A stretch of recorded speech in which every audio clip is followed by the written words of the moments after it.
Matapos magdesisyon si Rimuru na palakasin ang kanilang nayon at bigyan ng mas maayos na buhay ang mga goblin at direwolves, naisip niyang magtungo sa kaharian ng mga dwarves, ang Dworgen. Kilala ang Dworgen bilang isang maunlad na lugar na may mahuhusay na panday, inhinyero, at manggagawa.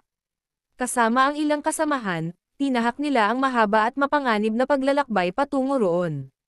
Pagdating nila sa Dworgen, napansin agad ni Rimuru ang mataas na seguridad at organisadong sistema sa kaharian. Ngunit sa kanilang pagpasok, nalaman niyang kailangan nilang pumila para sa inspeksyon, dahil sa higpit ng patakaran para sa mga dayuhang pumapasok sa lungsod. Habang naghihintay, nagkaroon ng kaguluhan ng may ilang mga lasing na adventurers na nagsimulang manggulo. Dahil sa kanilang pananakit sa iba pang mga tao sa pila, nakiisa si Rimuru upang pigilan sila. Ginamit niya ang kanyang slime form at kakayahan upang madaling talunin ang mga pasaway. Dahil sa insidenteng ito, nahuli si Rimuru at dinala sa korte ng Dworgen. Sa kabutihang palad, ang kanyang aksyon ay naipaliwanag ng maayos, at napalaya siya. Doon din niya nakilala si Kaijin, isang dating mataas na opisyal ng pandayan na ngayon nagtatrabaho bilang isang ordinaryong panday. Naging magkaibigan agad si Rimuru at Kaijin matapos nilang magkausap. Inimbitahan ni Kaijin si Rimuru sa kanyang bahay, kung saan nakilala rin niya ang iba pang mga panday na kasama ni Kaijin. Ibinahagi ni Rimuru ang kanyang problema sa mga materyales at kagamitan para sa kanilang nayon. Sa tulong ng kanyang kakayahang mag-replicate ng mga bagay na iniimbak niya sa kanyang katawan, na-impress si Kaijin. Nag-alok si Kaijin na gumawa ng mga kagamitan para sa kanila kapalit ng tulong ni Rimuru. Sinabi rin ni Kaijin ang kanyang personal na problema, isang mahirap na relasyon sa hari ng Dworgen, si Gazel Dworgo.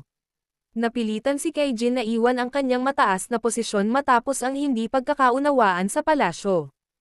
Habang tumutulong si Rimuru sa gawain sa pandayan, bigla silang pinatawag sa korte ng hari. Doon, muling napahamak si Kaijin nang magkaroon ng pagtatalo sa isang opisyal ng palasyo. Upang protektahan si Kaijin, binigyang diin ni Rimuru ang kanilang pagkakaibigan at kinuha ang lahat ng responsibilidad sa nangyari. Sa huli, ipinatapon si Kaijin mula sa kaharian, ngunit pinayagan silang umalis ng maayos. Sa kanilang pag-alis, nagpasya si Kaijin na sumama kay Rimuru sa kanyang nayon. Kasama ang ilan pang dwarves, tumulong sila sa pagtatayo ng mas matibay at mas maunlad na komunidad sa Tempest. Sa pagpapatuloy ng kwento, matapos ipatapon si Kaijin mula sa Dworgen, ang pangkat ni Rimuru ay bumalik sa nayon ng mga goblin. Ngunit hindi pa dito natatapos ang epekto ng kanilang naging encuentro sa kaharian ng mga dwarves. Ang balita tungkol sa insidente sa korte ay mabilis na kumalat, kasama na ang pagiging hindi karaniwang nilalang ni Rimuru. Napansin ng maraming mga mata ang kanilang nayon, kabilang na ang mga kalapit na tribo at maging ang hari ng Dworgen, si Gazel Dworgo ay kilala bilang isang matalino at makapangyarihang pinuno. Siya ay hindi lamang isang mahusay na mandirigma, kundi isa ring mapagmasid na lider na laging iniisip ang kapakanan ng kanyang kaharian. Nakarating sa kanya ang balita tungkol sa slime na nagdulot ng kaguluhan sa palasyo, at nagdesisyon siyang alamin mismo kung sino si Rimuru. Para kay Gazel, ang presensya ng isang makapangyarihang nilalang ay maaaring maging banta sa balanse ng kapangyarihan sa kanilang mundo. Samantala, sa nayon ng Tempest, abala ang lahat sa muling pagtatayo ng kanilang komunidad. Dahil sa tulong ng mga dwarves na kasama ni Kaijin, naging mabilis ang pag-unlad ng kanilang infrastruktura. Nagsimula silang magtayo ng mas maayos na mga bahay, at unti-unting nagkaroon ng organisasyon ang kanilang lipunan. Nagbigay si Rimuru ng mga utos sa lahat upang tiyakin na magiging isang ligtas at masayang lugar ang kanilang nayon. Habang abala si Rimuru sa pagpaplano, bigla niyang napansin na tila may mga especially iyan na nagmamasid sa kanilang lugar. Sa kanyang pakiramdam, alam niyang hindi magtatagal ay may darating na hindi pangkaraniwang bisita. Tama nga siya, dahil isang gabi, dumating ang isang grupo ng mga sundalo mula sa Dworgen. Sa ilalim ng utos ni Gazel Dworgo, dumating ang isang pangkat ng hukbo ng mga dwarves upang personal na makita ang nayon ni Rimuru. Kasama dito si Gazel mismo, na nagpunta upang suriin kung si Rimuru ay isang kaibigan o kalaban. Bagamat tila nagulat ang mga goblin at iba pang mga nilalang sa nayon, pinanatili ni Rimuru ang kanyang kalmado at inanyayahan ang hari at ang kanyang hukbo na pumasok sa kanilang bayan. Sa isang pribadong pag-uusap, tinanong ni Gazel si Rimuru tungkol sa kanyang layunin sa pagbuo ng isang komunidad para sa mga monsters. Sa kabila ng pagiging hari, naging tuwiran si Gazel sa kanyang mga tanong, inaalam kong si Rimuru ay nagbabalak magtayo ng isang hukbo laban sa mga tao. Sa halip na magalit, mahinahong ipinaliwanag ni Rimuru na wala siyang balak manakop o magdulot ng gulo. Ang kanyang tanging layunin ay magtayo ng isang ligtas na lugar para sa lahat ng nilalang na nais mamuhay ng mapayapa. Sa panahon ng kanilang pag-uusap, napansin ni Gazel ang karisma at integridad ni Rimuru. Sa kabila ng pagiging isang slime, malinaw ang kanyang pananaw at layunin. Gayunpaman, nais ni Gazel na subukan ang kakayahan ni Rimuru upang tiyakin kung karapat-dapat itong maging pinuno ng isang komunidad. Hinamon ni Gazel si Rimuru sa isang one-on-one na laban. Sa labanang ito, hindi lamang pisikal na lakas ang sinusubok, kundi pati ang kakayahan ni Rimuru na gumamit ng diskarte.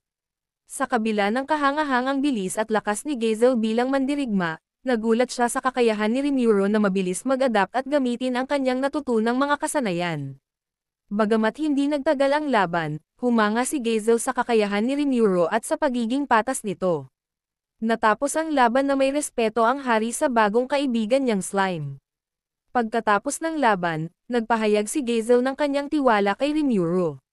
Bilang simbolo ng kanilang pagkakaibigan, nag-alok siya ng alyansa sa pagitan ng Dworgen at ng bagong nayo ni Rimuru. Pinuri rin niya ang tapang at dedikasyon ni Rimuru sa kanyang nasasakupan. Sa pag-alis ni Gazel at ng kanyang hukbo, tiniyak niya kay Rimuru na palaging may ugnayan sa pagitan nila kung sakaling mangailangan ng tulong. Sa pagpapatuloy ng kwento, nagpasya si Rimuru na bumalik sa kanyang nayon matapos ang alyansa sa kaharian ng mga dwarves. Habang nasa gitna ng kanilang masayang pag-unlad, isang bagong yugto ng kanyang buhay ang muling babukas nang makilala niya ang isang mahiwagang babae na nagngangalang Shizo Azawa. Habang naglalakbay si Rimuru sa paligid ng kagubatan upang mag-survey ng mga bagong lugar para sa pagpapalawak ng nayon, bigla niyang naramdaman ang kakaibang enerhiya sa hangin.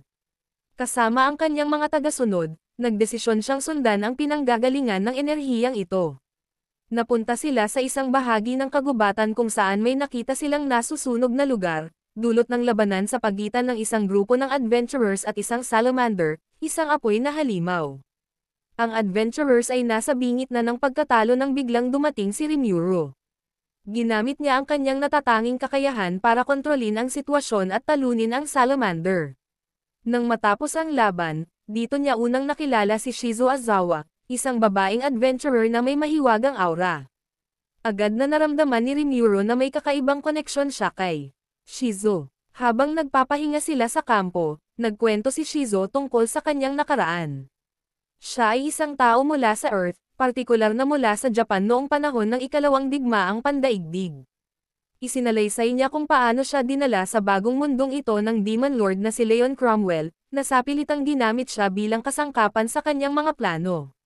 Ayon kay Shizo, ang Demon Lord ay nag-implant ng isang salamander spirit sa kanyang katawan, dahilan kung bakit nagtataglay siya ng napakalakas na kapangyarihan ngunit may kasamang matinding paakit. Sa loob ng maraming taon, naglingkod siya bilang Conqueror of Flames, isang kinatatakutang mandirigma na kinokontrol ni Leon. Gayunpaman, nagawa niyang makatakas at maglakbay ng mag-isa, nagtatago mula sa kanyang madilim na nakaraan. Ang koneksyon ni Rimuru at Shizo. Habang nag-uusap, napansin ni Rimuru na si Shizo ay nagmula rin sa parehong mundo kung saan siya namuhay bilang tao. Sa kanilang kwentuhan, napag-usapan nila ang kanilang buhay sa Japan, na nagbigay ng damdaming pamilyar sa isa't isa. Napagtanto ni Rimuru na hindi lang siya ang nalipat sa mundong ito, at ito ay nagbigay sa kanya ng panibagong layunin, alamin ang mas malalim na koneksyon ng kanilang mundo sa mundong ito. Sa gitna ng kanilang pag-uusap, biglang sumakit ang katawan ni Shizo. Ang salamander spirit sa loob niya ay muling nagpakita, at siya ay nawalan ng kontrol sa sarili. Nagbago ang anyo ni Shizo at naging halimaw na umaapoy. Sa kabila ng panganib, hinarap ni Rimuru si Shizo gamit ang kanyang kakayahan bilang slime. Hindi niya ginamit ang lakas para saktan siya, kundi para pigilan ang kapangyarihang nagwawala sa loob niya.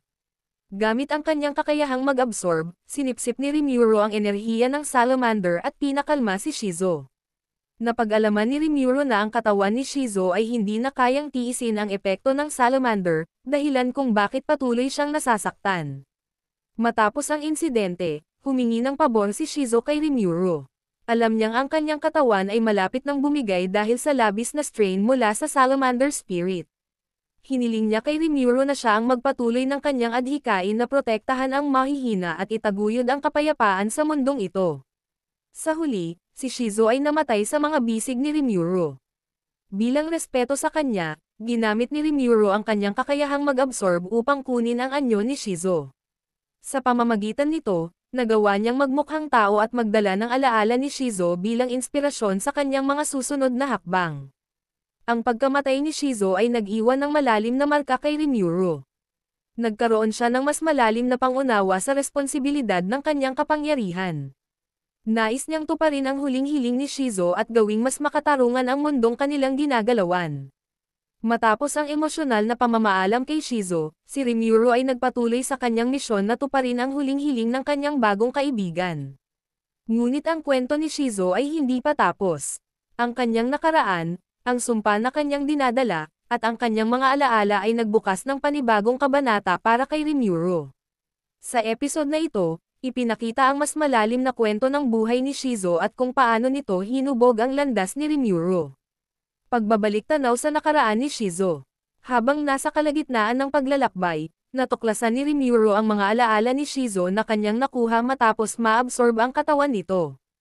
Ang kanyang alaala ay isang masalimuot na kwento ng sakit, paghihirap, at pag-asa. Si Shizo Azawa ay isang ordinaryong bata mula sa Japan noong panahon ng ikalawang digmaang pandaigdig.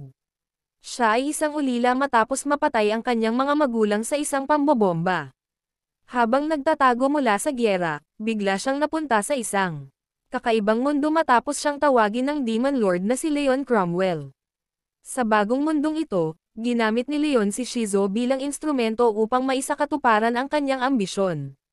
Sa pamamagitan ng isang malakas na ritual, pinilit ni Leon na i-bond si Shizo sa isang salamander spirit, isang makapangyarihang elemental na nagtataglay ng apoy. Bagamat nagbigay ito sa kanya ng napakalakas na kapangyarihan, ito rin ang naging dahilan ng kanyang matinding pagdurusa. Ang salamander spirit ay unti-unting sumisira sa kanyang katawan, at bawat paggamit niya ng kapangyarihan nito ay nagdudulot ng matinding sakit. Sa kabila ng kanyang paghihirap, nagawa ni Shizo na makawala mula kay Leon. Sa tulong ng ilang mabubuting nilalang, natutunan niyang kontrolin ang kanyang kapangyarihan at ginamit ito upang protektahan ang mahihina. Nakuha niya ang bansag na Conqueror of Flames dahil sa kanyang kakayahan at tapang sa labanan. Ngunit sa kabila ng lahat ng ito, patuloy siyang nagdadala ng bigat ng kanyang nakaraan. Sa kasalukuyan, si Rimuru ay nagsusumikap na maunawaan ang mga natutunan niya mula kay Shizo. Nadama niya ang malalim na responsibilidad na ipagpatuloy ang layunin ni Shizo na protektahan ang mahihina at lumikha ng kapayapaan. Habang pinag-iisipan niya ito, nakilala niya ang ilan pang mga adventurers na dating nakasama ni Shizo. Ang grupo, na kinabibilangan ni Nakaval, Eren, at Guido, ay pumunta sa Tempest upang alamin ang nangyari kay Shizo. Sa una, nagkaroon sila ng tensyon kay Rimuru dahil sa pag-aakala nilang may kinalaman siya sa pagkawala ni Shizo. Ngunit matapos ang mahabang paliwanag, nalaman nila ang totoo, na si Shizo ay kusang nagpahinga at ibinigay kay Rimuru ang responsibilidad na ipagpatuloy ang kanyang misyon. Habang nananatili ang grupo sa Tempest, nagkwento sila kay Rimuru tungkol sa huling laban ni Shizo bago siya nakilala nito. Si Shizo ay hinarap ang isang makapangyarihang halimaw na nagdudulot ng kaguluhan sa isang malayong lugar. Sa labanang iyon, ginamit ni Shizo ang lahat ng kanyang natitirang lakas upang talunin ang halimaw, ngunit nagdulot ito ng matinding epekto sa kanyang katawan. Ayon sa grupo, si Shizo ay naglakbay hindi lamang upang labanan ang mga halimaw, kundi upang hanapin si Leon Cromwell at singilin siya sa kanyang mga ginawa. Ngunit sa kabila ng kanyang tapang, hindi niya natagpuan si Leon at hindi nagkaroon ng pagkakataong harapin ang Demon Lord na naging sanhi ng kanyang paghihirap. Sa puntong ito, muling naramdaman ni Rimuru ang bigat ng responsibilidad na iniwan ni Shizo. Pinanggako niya sa grupo at sa kanyang sarili na ipagpapatuloy niya ang laban ni Shizo. Bagamat hindi siya makatao, nararamdaman niya ang bigat ng pangarap ni Shizo para sa kapayapaan.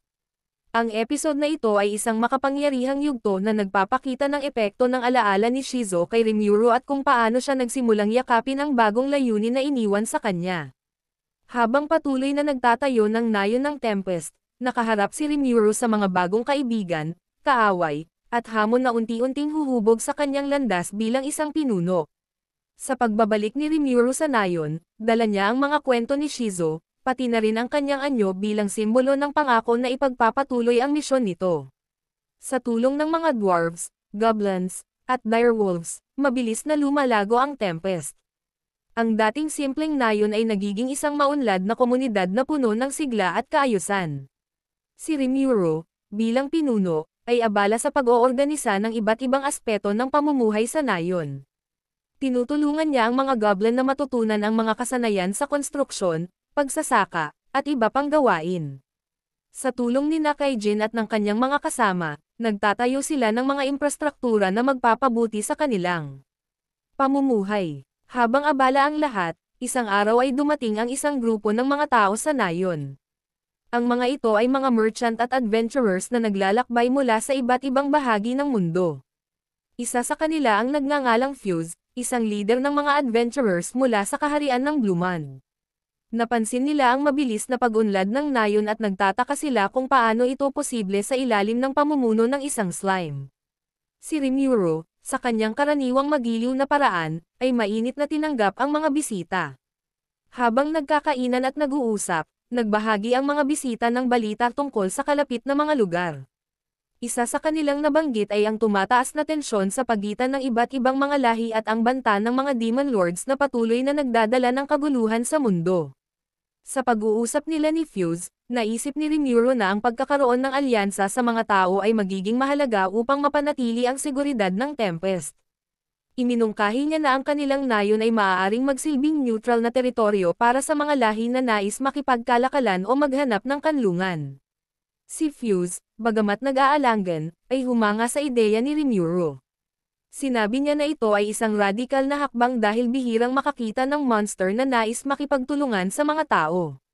Ngunit dahil sa charisma ni Rimuru at sa kanyang malinaw na layunin, napapayag niya si Fuse na subukang magdala ng balita tungkol sa Tempest sa kanyang mga kakilala sa kaharian ng Bluman. Habang abala sa pagtatayo ng alyansa, isang bagong banta ang lumitaw.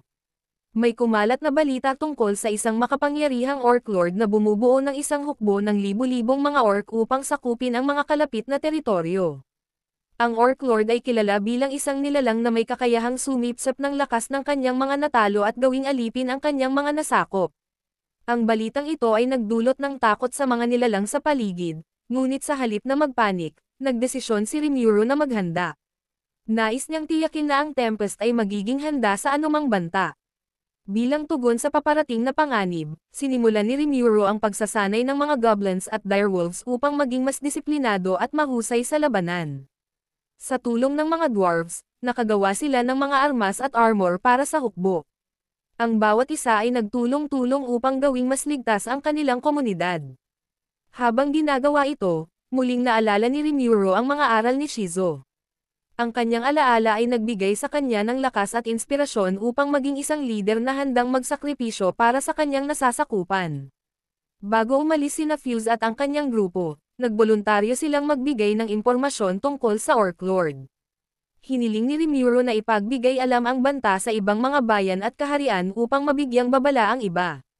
Nagbigay din si Rimuru ng tulong sa grupo sa pamamagitan ng pagbibigay ng mga potion at supplies na ginawa gamit ang kanyang kakayahan.